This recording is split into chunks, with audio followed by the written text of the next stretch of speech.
走进鱼三馆，宛若时空交错，因为这一处客家望族陈氏古厝建于光绪10年，已经有100年历史。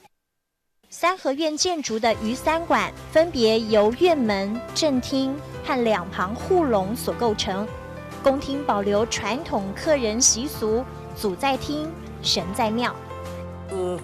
开窑的历代祖先啊，以及渡台来台以后的历代祖先啊，那每一个人的姓名呢，都写在上面哦。这个也可以说是客家他们注重这个祖先。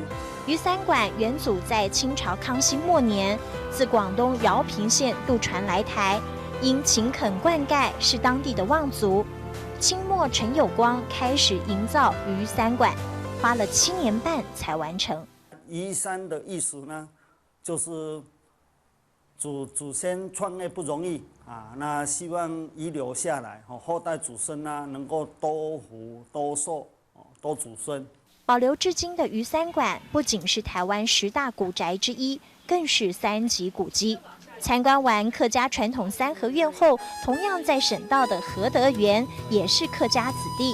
鼎新集团为纪念父亲魏和德所建造的花园。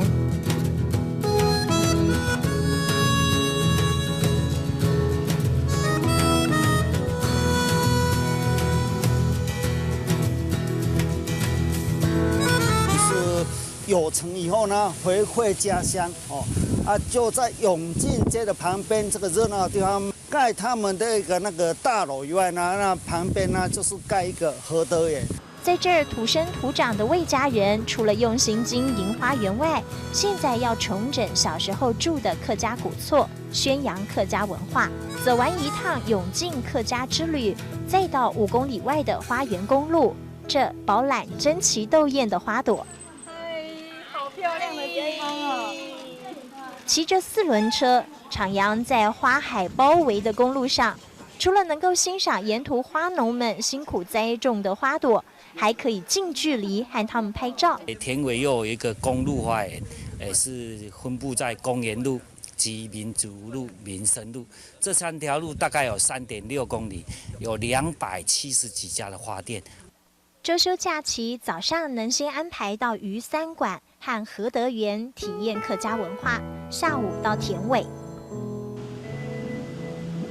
甚至有花农在自家土地布置成优雅庭院，让消费者能够尽情享受下午时光，静静回味这一天的行程。